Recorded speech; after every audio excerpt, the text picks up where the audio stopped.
We're having trouble with the lights. Hello, Mikel. My first question, I was wondering, what could you tell us about Julian Timbers, his road to recovery? Well, he's doing really well. Obviously, he's going through a really significant injury, but he's flying, to be fair, at the stage that he is right now. The way he works every single day is just incredibly satisfying to watch, but unfortunately, we're going to miss him still for a long time. Yeah, but he is recovering very fast, you said? Or? Very fast, you know. The first few steps are crucial, you know, for that injury, for the amount of work that they have to do within the knee to be resolved, and they start to have some activity, get the mobility back, start to build the strength, and especially how the head is throughout that period, I think is in a really good place. Yeah. Do you also know that he has a very talented twin brother playing at Feyenoord, also plays Champions League? Yeah. Did you know that? Yeah, the parents, they've done a really good job, I think, because they are, and I know the brother a little bit, I know the family, really good footballers, but I think two extraordinary kids, and I don't know the rest because they are a big family, but congratulations to the parents. Did you ever see him play? Or? Sorry? Did you ever see Quinten, his brother, play? Yeah. Just to make sure we didn't get the one that we didn't want, and we got the right one. Yeah, yeah, but they played together at Ajax before. I know. Maybe I know the whole story, where they went first, then they moved, so, yeah. Maybe time to reunite them next summer? We are not thinking about that yet. Thank you. Okay. Thank you. Any other questions from Dutch media? Yeah, one here. It was a big win against PSV in London, but PSV won all the matches in the Dutch league and made quite an impression. What do you think about their play this season?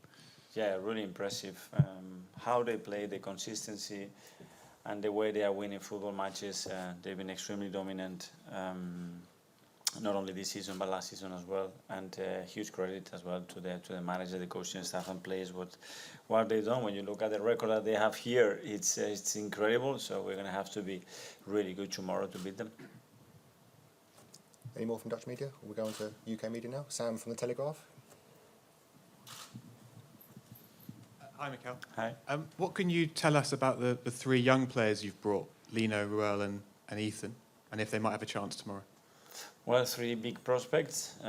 We want to keep developing players from our system, and they deserve to be here. Obviously, there are circumstances that has brought them into this position. Two of them, Lino has a bit more experience with us. The other two are still really young, but we want to start to give them some experience because they have the talent, hopefully, to be very close to us, and we'll try to give them the opportunity if we can in the right moment. Okay, Simon from the Evening Standard.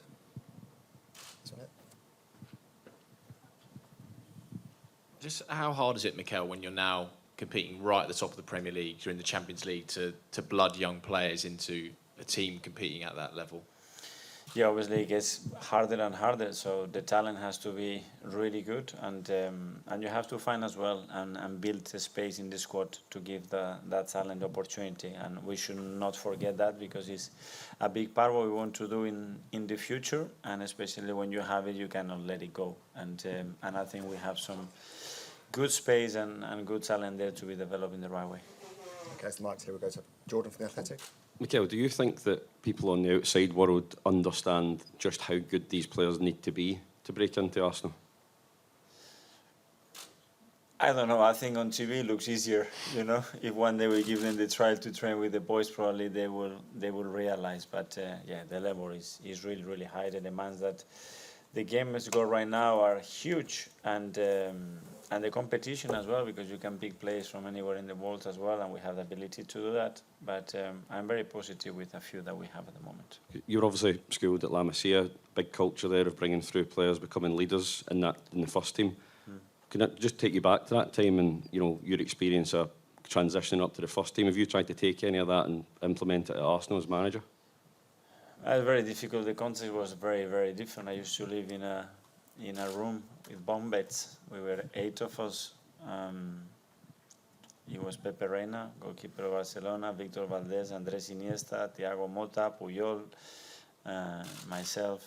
So there was huge competition within that room already. You know, we were all like little brothers living with each other, but the competition was fearless, and that's probably what it made us after. So when we have to compete with other players, you are ready, but it's always very tough to put them in the environment to actually put it very close to what they're going to find in the future. Just going to ask one more if that's okay. Just, we've seen a lot in recent years about Man City, Chelsea, Arsenal with Flo Balogun selling a player for a lot of money. Do we need to change how we see academies, that they're not just there to produce top players, that even if they go and be sold for money, that's a success now? But sometimes it's about timing as well, and the competition that they have in their position, and some days as well you develop a lot of midfielders, then strikers, and now you cannot really accommodate all of them, but the club as well has to have the capacity to give a space to those players to grow somewhere else, and it has to be part of that strategy for sure. Okay, Matt from the Express. Mikel, Emile Smith-Rowe, another opportunity hopefully to build and go forward and not have another setback. I mean, how hard is it for him? And I just wondered, does he have to go into games? He's an England international. He's done all those things before he got injured. Does he have to kind of forget those things and build again from the start? Or is that still within him?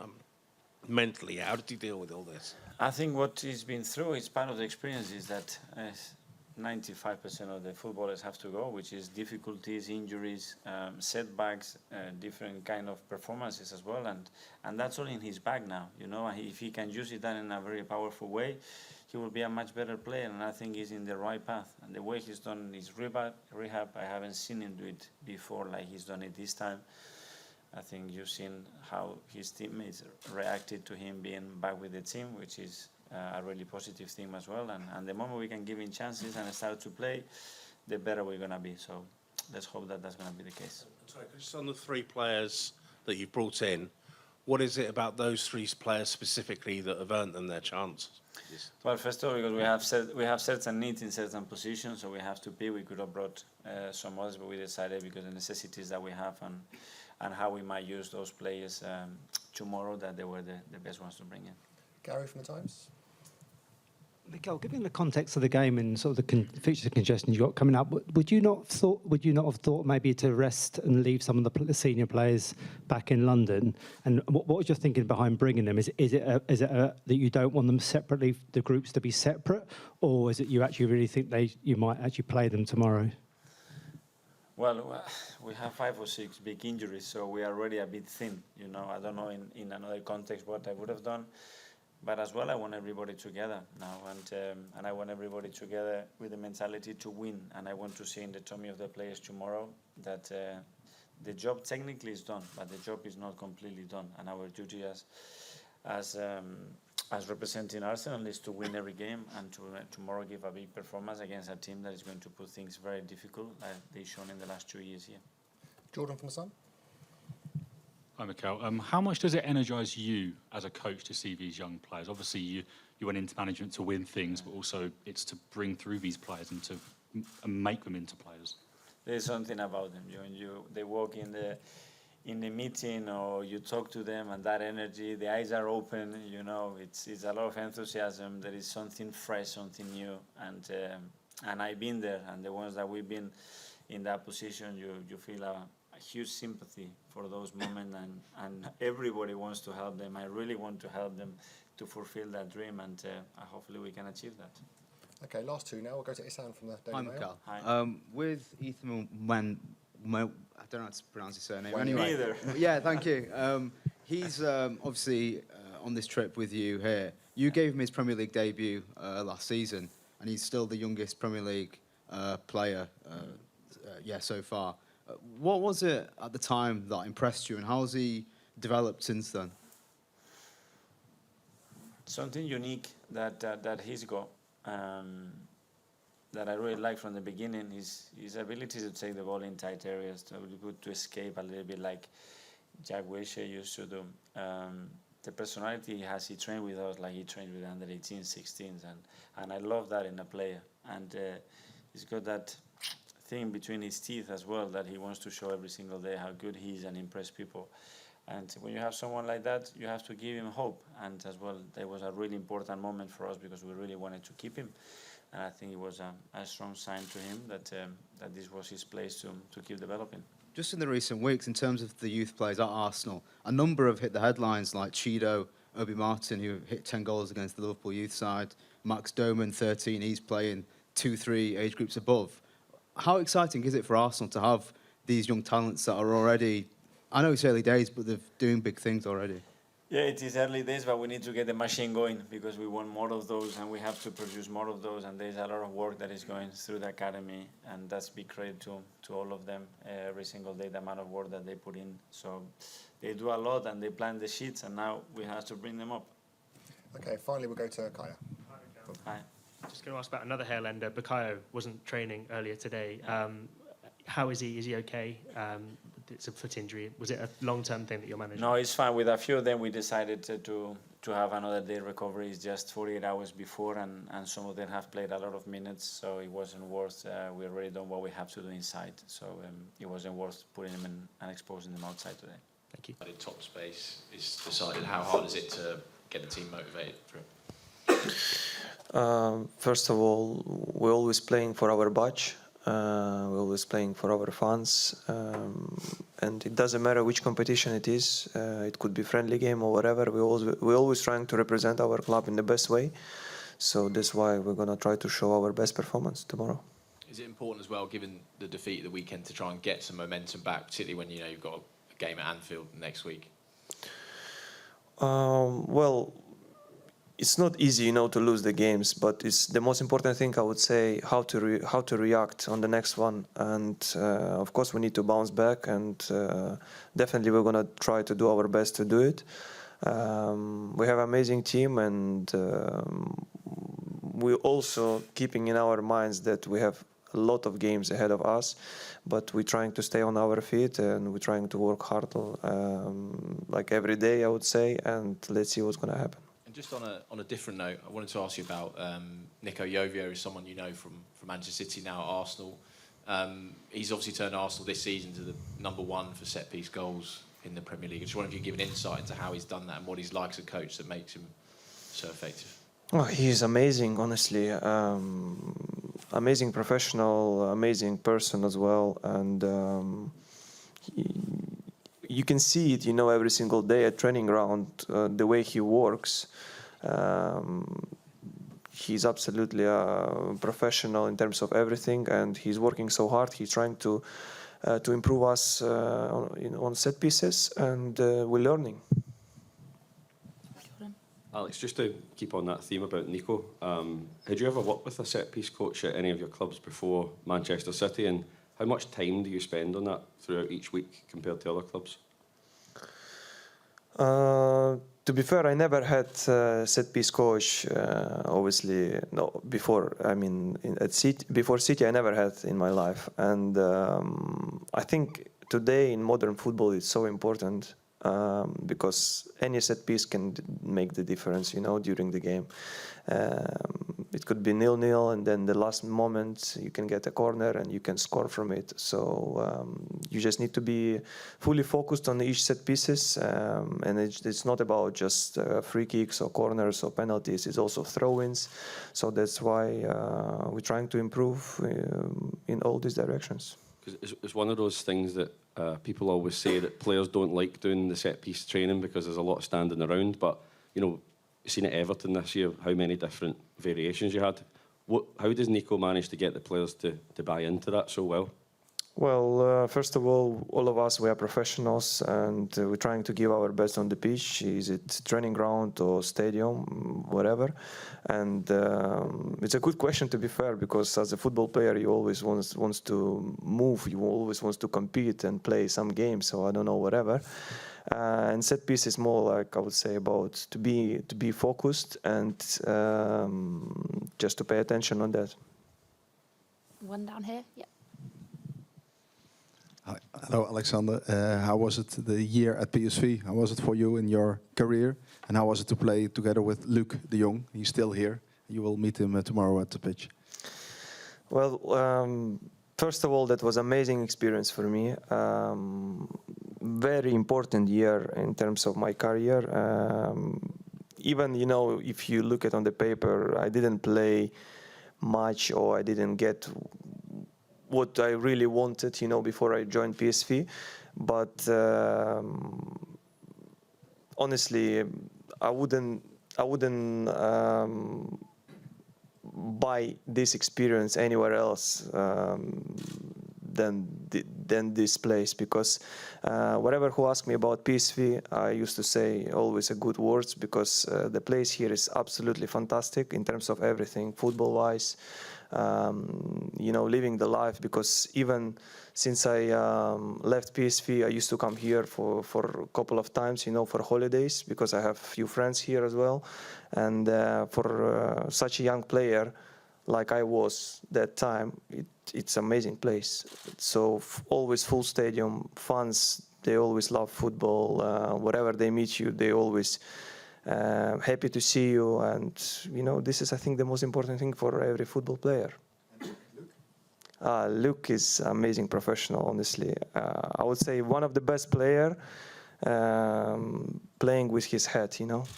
You can, I used to call him, it was a bit a joke, but in a good way. I respect him so much, and he's my friend. But I used to laugh with him when you go 1v1 with the keeper and he is close to you to give him the ball for the empty goal. It's better to chip for his head, because the way he plays with his head is absolutely amazing. Isan? Hi, Alex. In terms of your attacking ability, we've obviously seen that so far this season, and you've received many plaudits for that. However, defensively, there's been some scrutiny in the last few weeks. How do you assess your performances so far this season? Well, I'm definitely not the guy who's going to judge myself. I have coaching staff, I have manager who's going to describe my games. Obviously, I know that I'm doing mistakes on and off the pitch every single day. I'm learning from it, but the most important, that's understanding that all of us, we are human beings, we do mistakes, but the most important is how to react on them. I don't try to repeat them, and at some point, at some moments, I'm losing the concentration. So the thing is, you need to realize where and how to solve these kind of problems and try to avoid it for the future. And mentally, is it quite hard to deal with all the outside noise?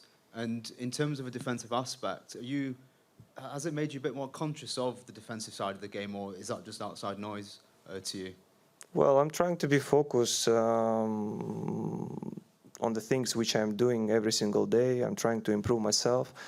I'm trying to be a better version of myself, you know, every single day. And then the rest is, honestly, if I'm going to pay attention on some things around me, which is not that important, then I'm going to lose my concentration for sure. Kaya? Hi, Alex. There's a few young guys who've travelled with the squad today. I wondered if you could just say a bit about what Ethan, Lino and Ruel have been like in training, what's impressed you about them. And I know you're only 26 yourself, but you're one of the senior players in the squad, one of the leaders. And have you said anything to them to sort of calm them ahead of potentially making their debuts tomorrow? No, they are amazing, all of them. I can see them almost every single day at training ground. The way they train, the way they're working, they definitely deserve this chance. And hopefully we can see them. Very, very soon on the pitch. From my side, when I was younger, and when someone was giving me any advice, I was really appreciated. You know, all of us, we are different, and we're reacting to situation in different ways. Someone maybe might think that someone is trying to teach you that maybe he thinks he is above him or whatever, but I used to react on this kind of advice very, very positive way, because when someone gives you advice with more experience, that means he's paying attention and paying his time for you. So that's why I'm always open for anyone, I mean, who is younger than me or whatever. Even now, being at 26, I'm not shy to ask some advice from Jorginho or more experienced players.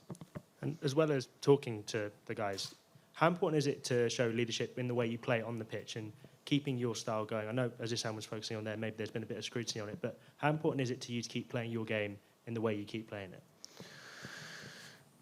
Well, like I said already in the previous question,